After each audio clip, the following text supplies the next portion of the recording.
I want to thank everybody here for joining us. This is Discovering Baltimore's Real Heritage, a very interesting breakout session we have going here today. My name is Wendy Dunaway. I'm going to be moderating the session.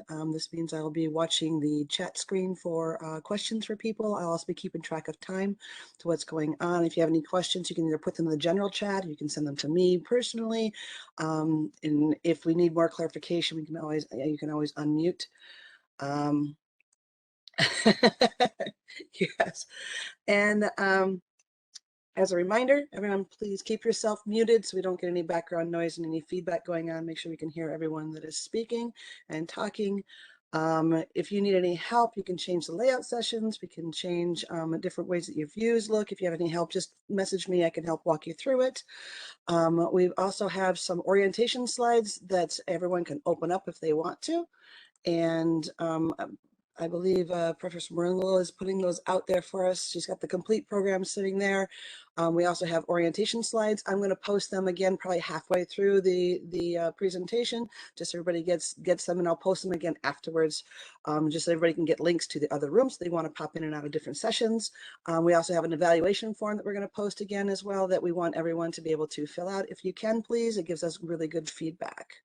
You have any questions, I said, just put them in the chat, post them to me, post them to everyone, however you want. I'll make sure that they get addressed.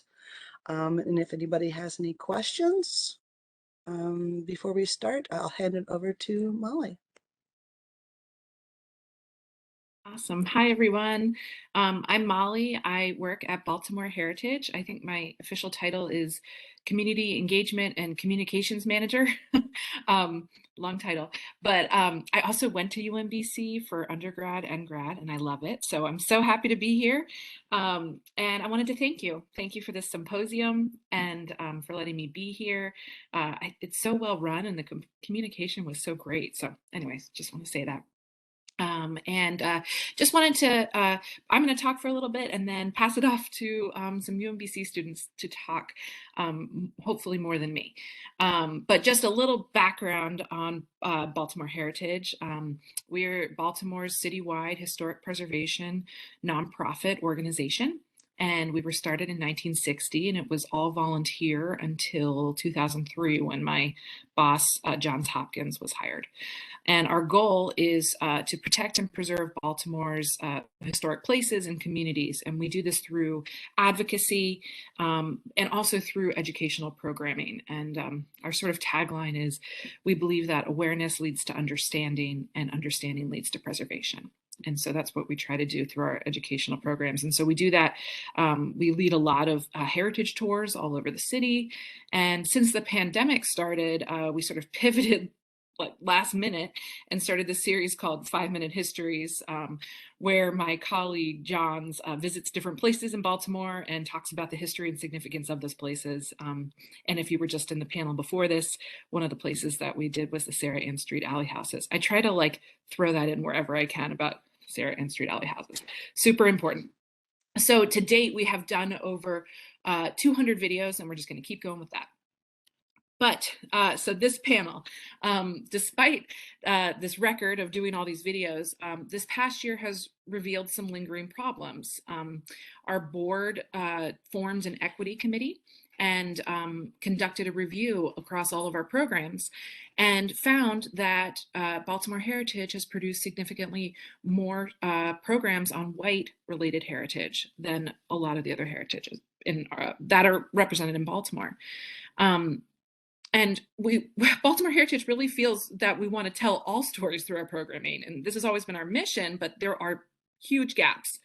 And so the second lingering problem that was sort of attached to this, and this is a significant hurdle for us, and we suspect other institutions as well.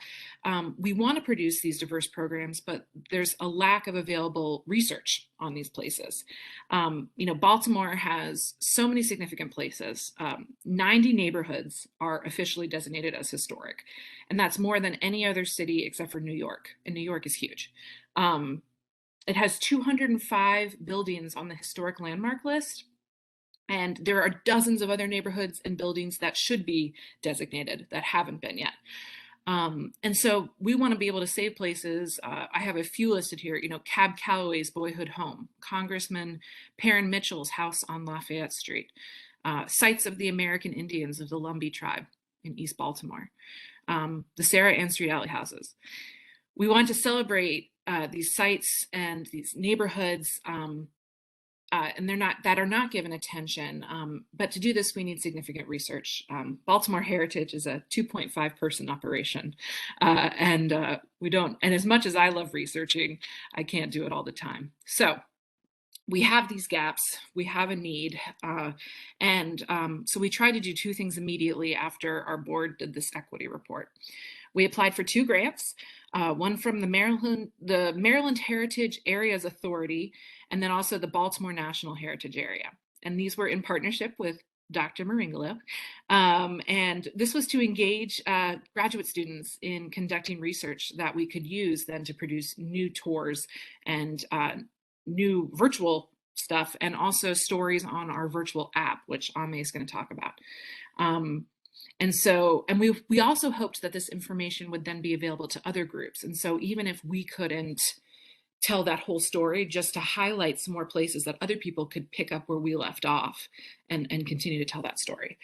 And secondly, also with Dr. Maringolo, we worked with her public history students to research untold stories in Baltimore. And her students produced fantastic research. Long story, we'll get more into that in a second, but long story short, we got the grants. We were able to bring on 2 interns. We have our first intern with us. Before I pass it over to them, I was going to share a few clips, if that's okay with you guys, of using the research from these students, and then we'll hear from them directly. So now I'm going to try and share a video. And this will be a fun adventure for us all. Okay, share. And I do this, and I want sound. Okay, I really hope this works. Can you guys see this? Okay, great. All right, and now let me make sure I get it here. I'm gonna press play now.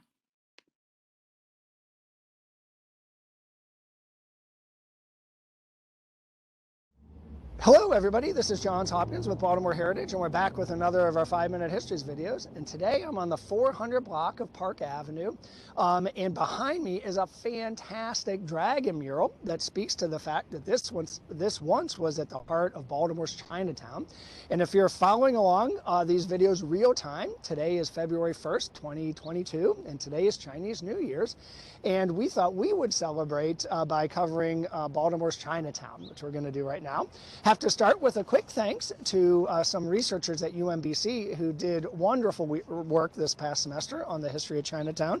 Paul Bessie, Garrett Fries, Harrison Myers, and Caitlin Schoen. Thank you so much. Your work is going into today's video. All right, let's start by turning back the clock to the 1870s and immigration into Baltimore. And a handful came here to Marion Street, just a block or 2 away, and started our own Chinatown, eventually growing to 400 or 500 people and taking over a couple blocks of Park Avenue that we still today call Chinatown. By the 1880s, and we think it may be a little bit earlier, but by the 1880s, at the heart of Chinatown was a restaurant called the Empire Restaurant by a gentleman named Guy Ott. So we've had a Chinese restaurant in Baltimore since the 1880s. But there were a couple other restaurants, a couple laundry businesses, a couple grocers, and a number of gambling houses. If you read the old Baltimore Sun article,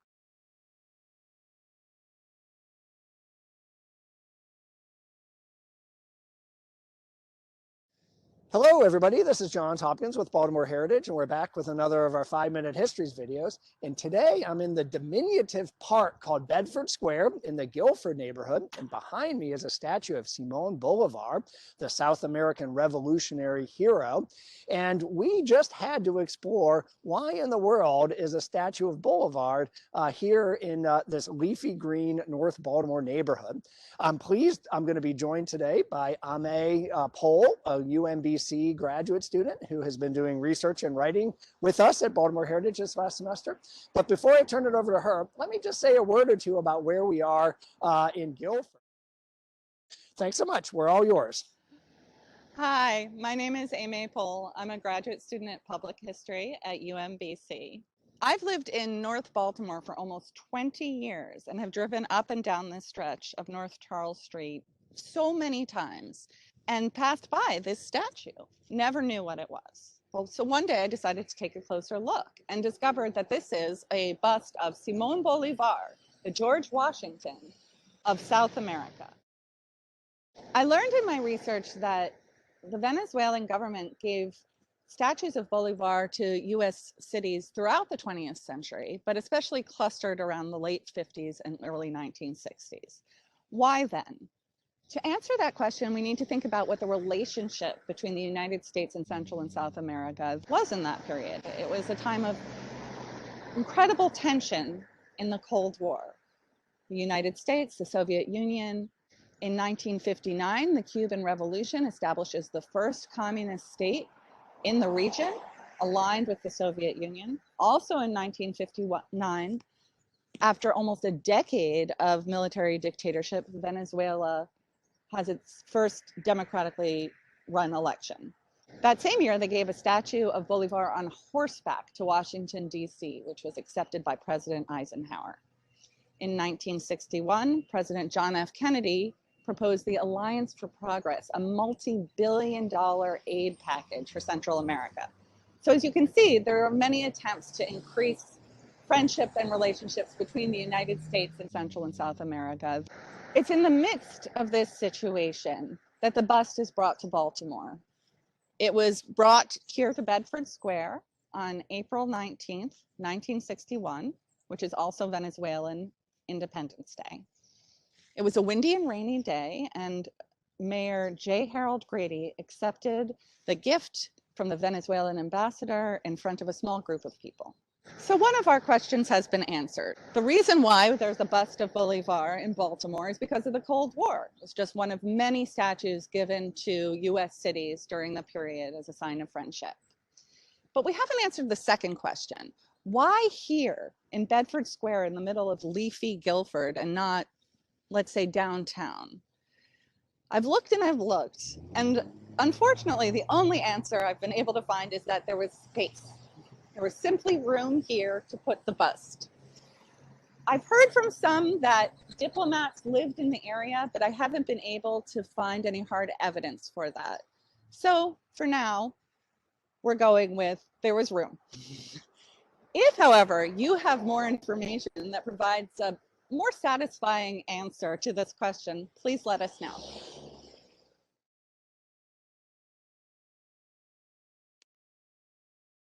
Okay. I'm trying to stop sharing. There we go. I'm shocked. Everybody, this is Johns Hopkins. Oh no, it started again on my end. Okay. Okay. Can everyone hear me? All right, still wonderful. Well, thank you for watching that. All of our videos are on our website if you want to watch the full videos. So now I'm going to turn it over to Ame, who you just saw, and she's a graduate student in historical studies here at UMBC, and she's the first intern we brought on for this project. She's already produced several articles for us, which she'll show you, and she was just in that video, and she did all the research for that video. And so we're really grateful for her work, and then we're going to pass it on to two other students, but I'll jump back in and introduce them. And we are also hoping to have some time at the end of this for questions and discussion. So now I'll pass it over to you, Ame. Thanks. Thank you, Molly. I was going to start with my favorite work for Baltimore Heritage, which is the W.E.B. Du Bois House in Morgan Park. But I'm actually, since we just watched that video, I'm going to just briefly talk about that. You know, it might seem like it's not, doesn't fit really neatly into this idea of expanding diversity, right? It's in Guilford. It's doesn't have a lot of seeming connections to people who live in Baltimore. But I was thinking about this, about how it opens up this question of connecting to the histories of recent immigrants to Baltimore who are descendants of indigenous peoples and enslaved peoples in Latin and South America who have more complicated relationships with Simone Bolivar than the official history might suggest. So I think that within these little, you pull on one strand of history and the whole other stuff comes out. So I just wanted to bring that up because I think it'd be interesting to look at what's happening with recent immigrants, how neighborhoods are changing, and how that's adding to the history of Baltimore. But just very briefly to talk about my research in general, but it's going to be about W.E.B. Du Bois. So W.E.B. Du Bois, here, let me open. That is not it. Here we go. So W.E.B. Du Bois, I've lived in Baltimore for over 20 years, and I had no idea that W.E.B. Du Bois lived here. And he lived here for over 10 years, and his daughter Yolande lived here for decades and decades and worked in Baltimore City public schools. So I researched the house that's called the W.E.B. Du Bois house. There's only been one other family that has lived in this house since he had it built in the northeast neighborhood of Morgan Park. Trying to scroll. And I'm not going to describe W.E.B. Du Bois. You can imagine how trying to fit the history of this towering intellectual figure in fewer than 700 words was in the first place. But I will say that one of the very, again, on the theme of sort of, pulling on one strand and all these other elements coming into view that are really rich veins for further research into more diverse elements of Baltimore City is, so he lived in Morgan Park, and it turns out that when you look at Morgan Park, you're looking at a very interesting element of Black history, which is the history of redlining and the history of where Black Baltimoreans were able to live. And Morgan Park is an example of a place where middle class Black Baltimoreans lived, and it's where now Morgan State University is. And something that came out in my research that I wasn't able to talk about is that the neighboring adjacent neighborhood of Lauraville, which is a very popular neighborhood today, actually sued in 1918 to keep Morgan and the Black neighborhood from being founded there. And I think that's something that would be ripe for further study to look, and they went through the court system and they won the right to build up there. But the history of Morgan Park is really fascinating. Cab Calloway lived there, U.B. Blake lived there, Carl Murphy, the founder of the Afro-American, lived there. I could not go into all of that, so that's more research for us to do. The second thing that came out in my research that I wasn't able to talk about, but that I think would be another great future project is that Yolande, his daughter, was actually briefly married for like 3 weeks to the Harlem Renaissance poet Countee Cullen. I know. And what's fascinating is the society pages treated this like the wedding of the century for Black Americans and for Black Baltimoreans and New Yorkers, right? So it's like there's coverage of every dress she wore and the names of everyone who was in the procession and how they took the train from Baltimore to New York, and really interesting glimpse into upper middle class intellectual life before integration. So another uncovered, I think, element that could be followed up for Baltimore history. So go see the Du Bois house and keep an eye out for more research on Morgan Park. And I'm very briefly now going to talk about what Molly referenced, which is Explore Baltimore Heritage, which is hold on, I'm going to switch, which is an app for your phone, but it's also something that you can reference, that you can find on your desktop or your laptop. Let me share this, sorry. Okay.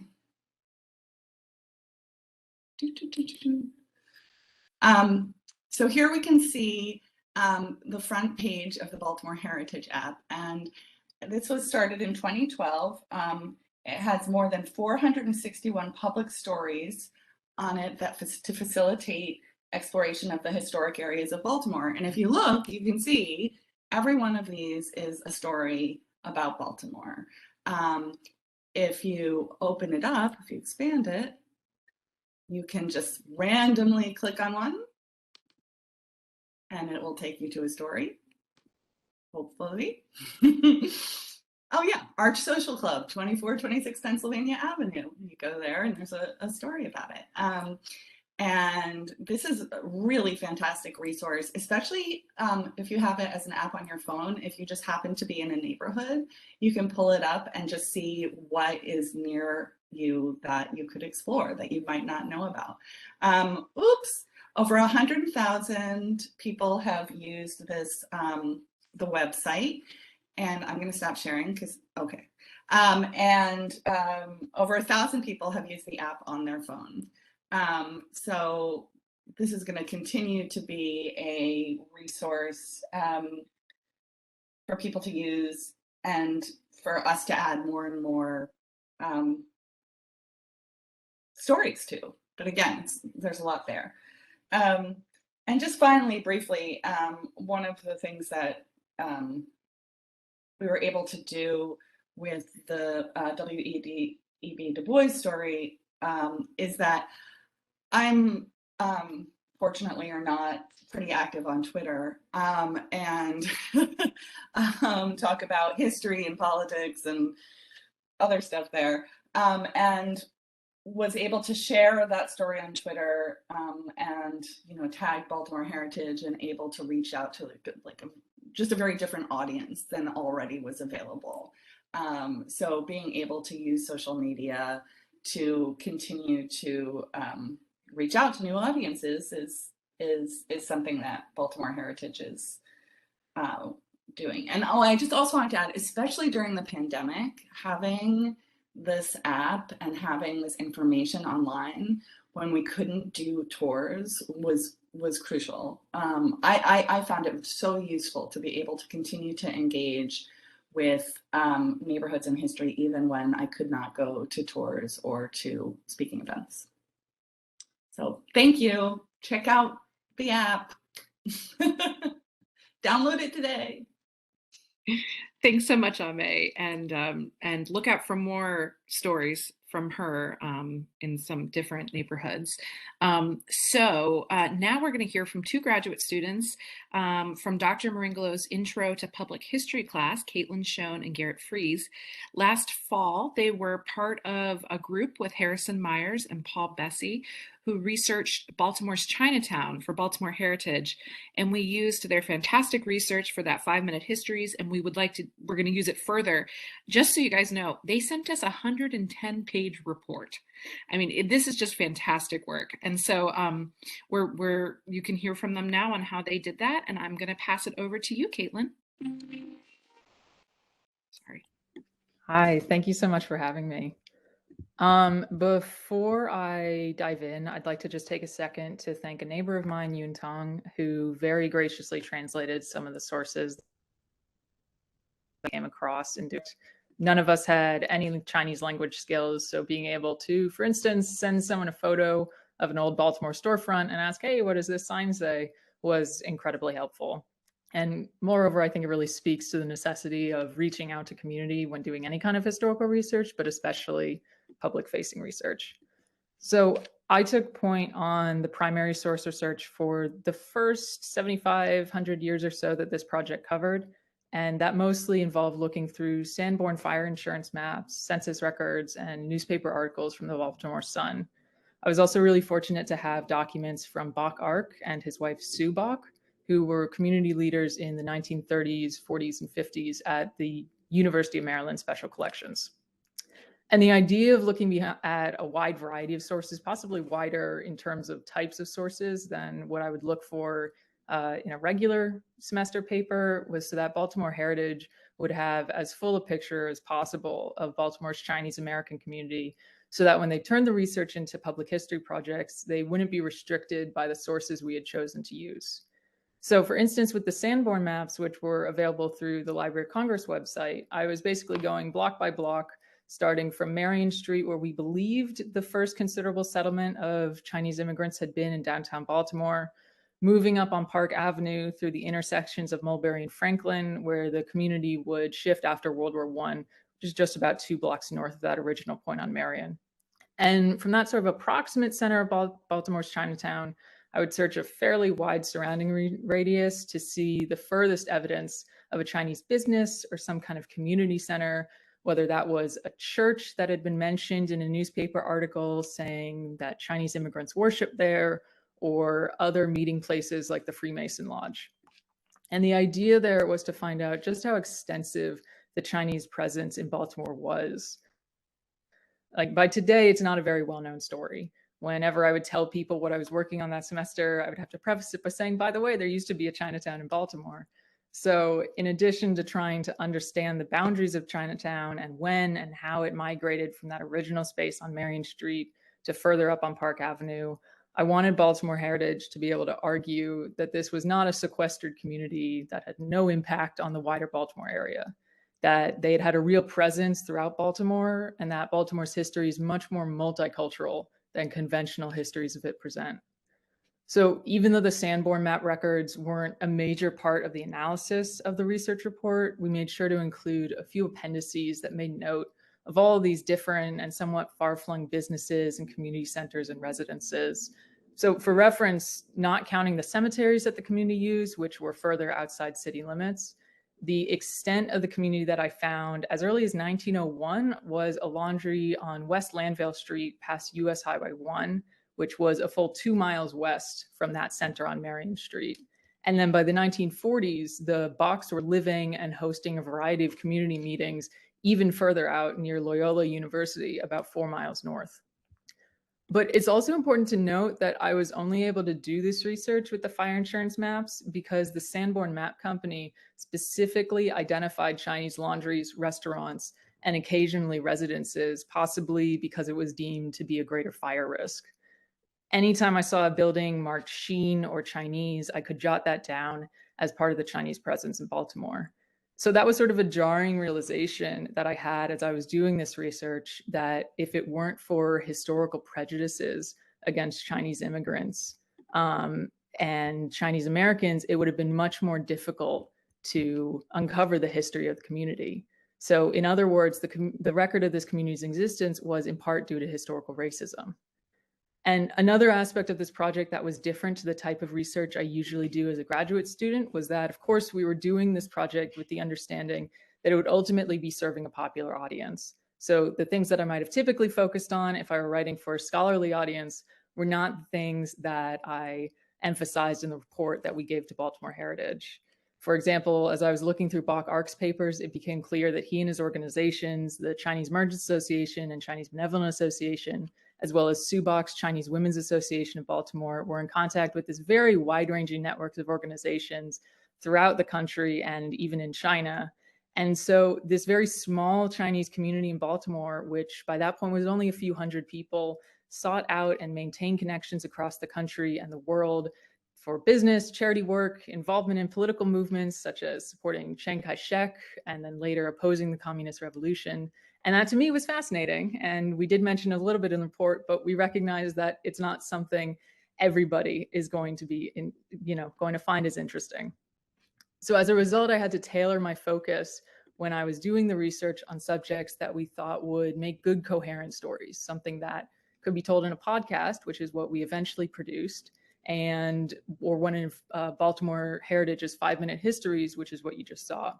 And I mean, don't get me wrong, the stories that we did focus on were important episodes of the community's history, such as the Box charity work to support the war effort in China, or the story of Dare Doe, a merchant who was accused of defrauding a laundryman. But Garrett will tell you more on that in just a moment. And all that is to say that I want to be clear that even though we focused on these stories because we thought they might appeal to a popular audience, it's not to say that they were unserious or somehow trivial. They were what helped build Baltimore's Chinatown and turn it into a thriving, dynamic immigrant community with a very distinct identity. So it was really about trying to find a balance between stories anyone could engage with without sacrificing the nuance or care that this history deserves. And now I will turn it over to Garrett. Hello, I'm going to be talking about kind of like the themes of some of the stories that we discussed in our report and that went into the podcast, as well as how those themes kind of relate to like inclusion today, and then also briefly discussing like some of the challenges of trying to do historic preservation work for a community that is no longer there. So, and I'll be reading off of essentially a paper that I wrote on this. So just saying that. So like my eyes are not like looking at people. It's because I'm like reading. So two of the biggest themes in the stories we wrote on Baltimore's Chinatown are discrimination and community. In the late 19th and early to mid 20th centuries, the U.S. Made a regular habit of discriminating structurally against Asian Americans, and Baltimore, unfortunately, was not an exception to this rule. In the face of this, though, Chinese Americans formed strong, complex, and vibrant communities that we, of course, were able to talk about in our research report. But as Caitlin noted, despite there being such a rich history of Chinese Americans in Baltimore, this is a group of stories that most of the residents of the city are unaware of. And there now sits an Ethiopian community literally in the place of where that Chinese community once was. But despite the fact that this Chinese community no longer exists, we believe that these stories are extremely powerful and particularly relevant in the aftermath of some rises in anti-Asian discrimination that were witnessed during parts of the COVID-19 pandemic. And we think that understanding this past may allow us to better foster inclusion for Asian Americans in Baltimore and appreciate the rich history that they have in the city. So Paul, Bessie, Harrison Myers, Caitlin Schoen, and I's research report, part of what it shows, one of the themes, is that Baltimore's Chinatown was a place where law enforcement and the media in particular were extremely comfortable openly discriminating against Chinese persons. And as noted in the 5-minute histories, there was gambling houses in Baltimore's Chinatown, and law enforcement often raided Chinese businesses either under assumption or information that they were locations of gambling dens. But based on some of the sources we found, it was also evident that Chinese businesses proved easy targets for claims of suspected criminal activity for law enforcement. And on top of this, white business owners also made no secret of their disapproval of the growing influence of Chinese businesses in Baltimore. And some of this disapproval can be seen in an incident that happened in the early 1920s, which was, of course, amidst a rise of kind of like anti-immigration sentiment in the United States in general. And during that year, there were white business owners in Baltimore that asked local politicians to prevent Chinese businessman Der Chun's occupancy of a laundry that he owned on 3012 East Baltimore Street. And not long after this request by these white businessmen was denied, Der Chun's laundry was broken into, and there was a message left that stated that no Chinese laundry will be tolerated on the block. On top of law enforcement and business owners, the media of Baltimore, primarily the Baltimore Sun, also openly discriminated against many of the residents of Baltimore's Chinatown. And this can be seen pretty clearly in the case of Lung Lem and Dare Doe, who Caitlin mentioned. And this story is a story that Caitlin herself covered in depth in our research report and is the subject of one of the podcast episodes. And in this story, Lung Lem accused Dare Doe of fraudulently taking out a loan. And unbeknownst to some people, Lem was a member of the Freemasons and Derdu of the Chinese Empire Reform Association of Baltimore, and the Baltimore Sun, who reported on this disagreement, and their reporting of this disagreement persisted long after like it had been settled legally. They painted Lem and Du as occupying like opposite positions, kind of on a spectrum of assimilation into like Western society. And in doing that, they portrayed Derdu and the Reform Association in general as the more intelligent of the Chinese in Baltimore and as citizens who were like quote unquote trying to Westernize and modernize. And then Lung Lem and the Freemasons, on the other hand, were depicted as people who were trying to cling to their Chinese heritage that the Baltimore Sun essentially deemed as less valuable than like Western and modern Western culture. So, and while the Reform Association and the Freemasons, they were indicative of actual conversation among Chinese persons around assimilation, the Sun undoubtedly weaponized these debates in order to like racistly and paternalistically communicate to white people who they thought were like the Chinese that belonged in the city and who they thought didn't. And this story of Baltimore's Chinatown and the Sun is certainly a prime example of how the media like creates environments that can condone discrimination, and they also like participate in the creation of participate in this discrimination. And we think that understanding the formation of these environments in the past can potentially help us to be aware of how they're created now, such as in the case of anti-Asian discrimination during the COVID-19 pandemic. And then in regards to doing historic preservation work on Baltimore's Chinatown, one of the complications we faced was the difficulties of doing it for a community that is no longer there and has essentially been gone for like quite a while, numerous decades. And in the place of that community is now a burgeoning Ethiopian community, and which is discussed by Pohl in our research report.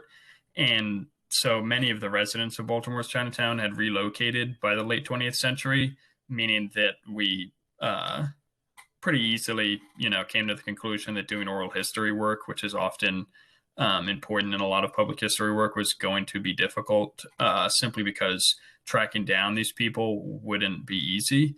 And then also the existence of that Ethiopian community meant that the landscape of the area physically and culturally and a lot of the buildings that were important in Baltimore's Chinatown simply weren't there anymore. And we think that when we discuss Baltimore's Chinatown, we also feel that in noting that there's an Ethiopian community there, it's always important to remember to not overlook, communities that have taken Chinatown's place, since they, of course, deserve as much attention from public historians as any other. So that's all. Thanks.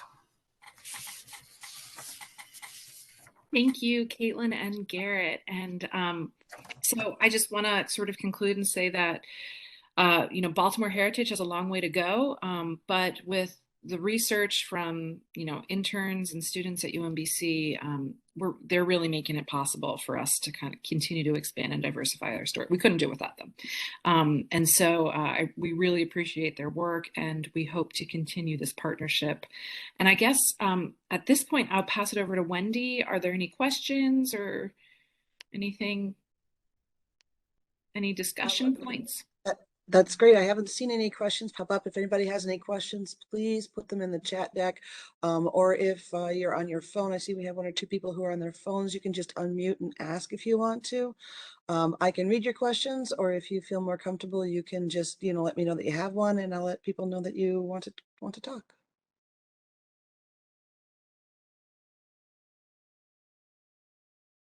I'll go. Molly, this is for you.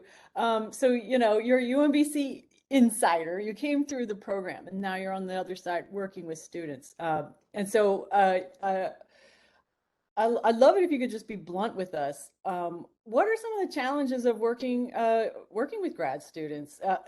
Not to put you too much on the spot, but we're sort of seeing the sunny side.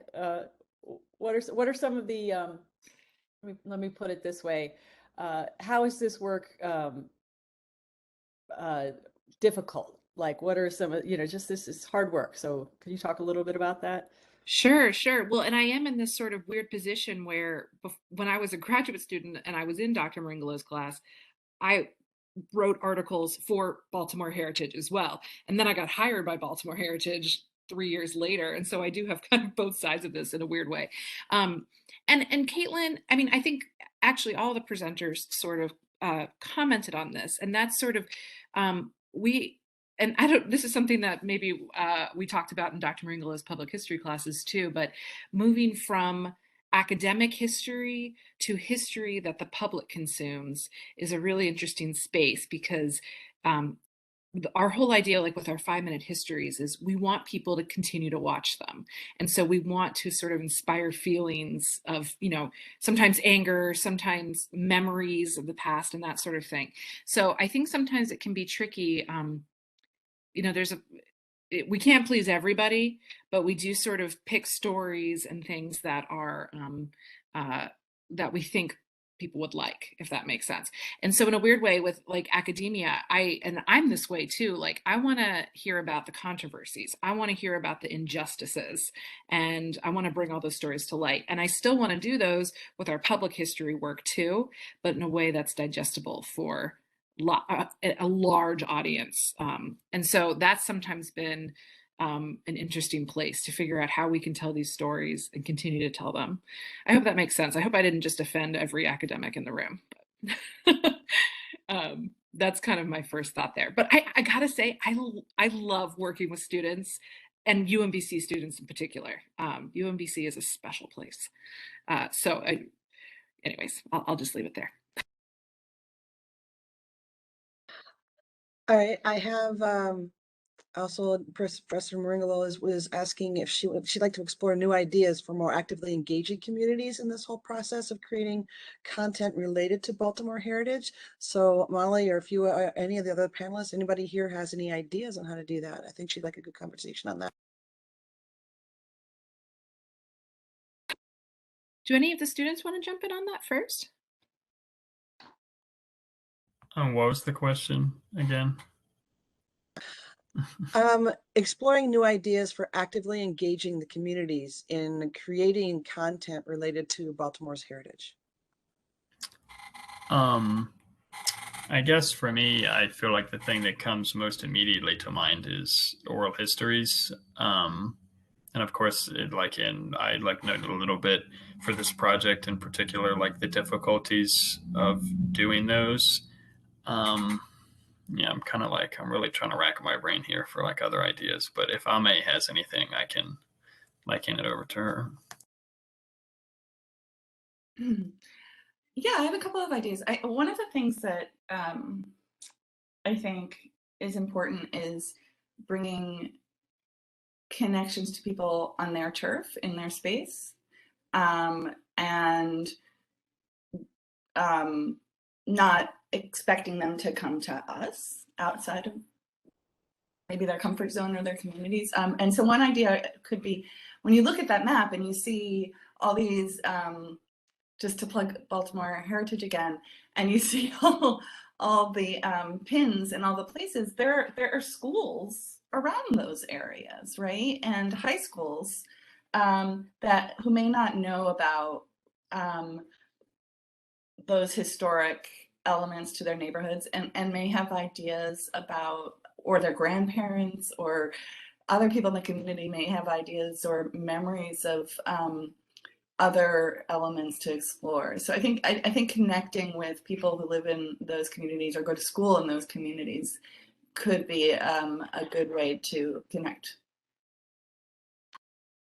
One thing Baltimore Heritage loves is working with community partners, especially for our 5-minute histories. I mean, again, with the Sarah Ann Street alley houses, we brought in residents for that video, and we just love to do that. And I think it's a great question, Dr. M, about I would love to open that up even more. And so here's my plug. Like, if anybody knows anybody, any institutions, any different kinds of places, or all around the city, we're always looking for connections. And I think that's one thing, is that we need to be saying that more to lots of different audiences.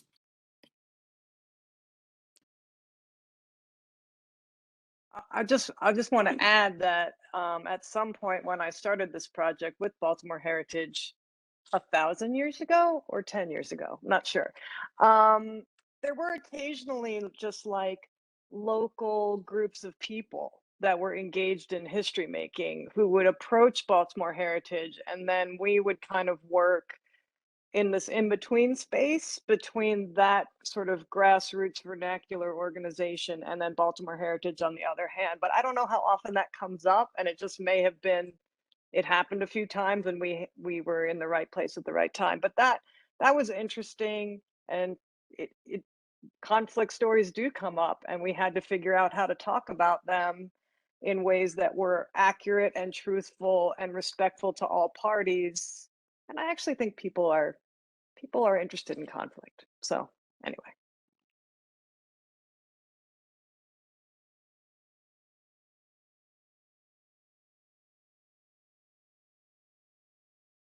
Anyone else have any other questions that they want to type in the chat, or just go ahead and unmute yourself? We got a pretty open conversation going, so feel free to add.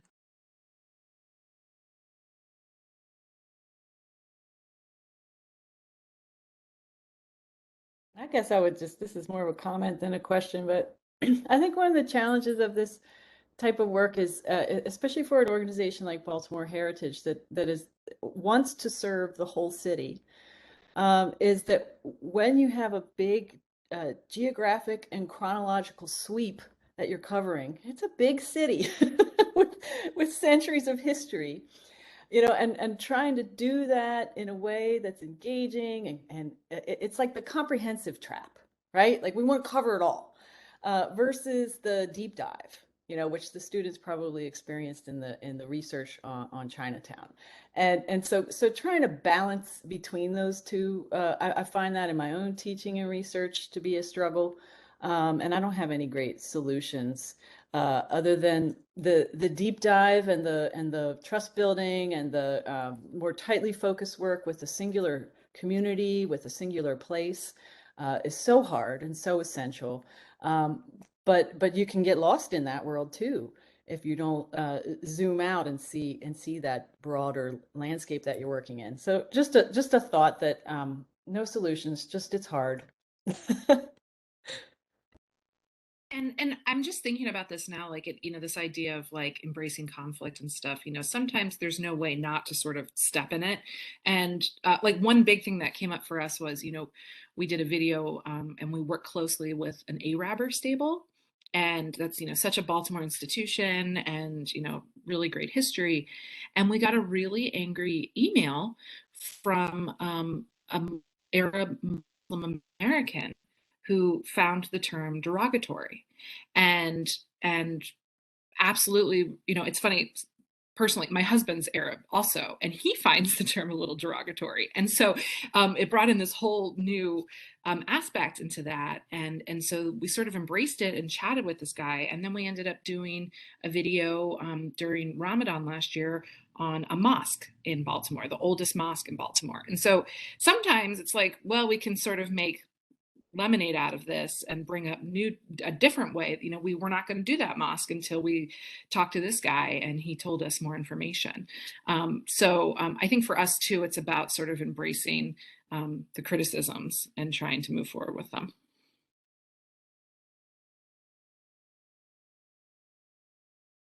Very, very nice, everyone. Great conversations here today. If anyone has any lingering questions, please let me know. We're kind of getting to the end of our time. Thank you very much for the panelists for your input and for bringing all this information to us.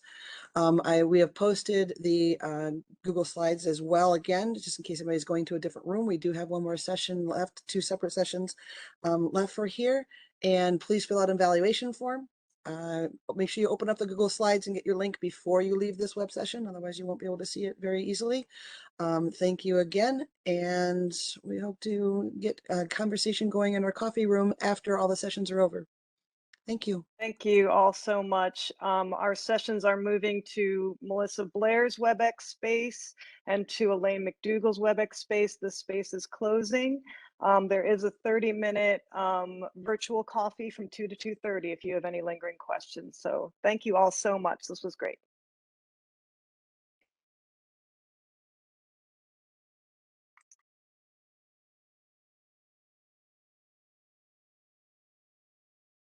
You're awesome, Wendy. Thank you. You're going to Dr. Blair's room now, right? Yes, yes, I am. Perfect. Okay. Yep. See ya. Thank you. Thanks. Bye.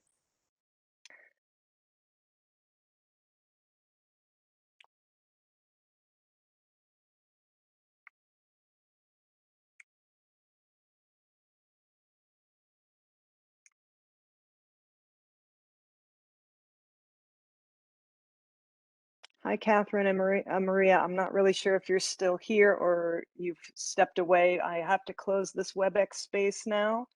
There is a link to the slide deck in the chat right here. I'm going to wait 30 seconds in case you need to access it, and then I'm going to close the room.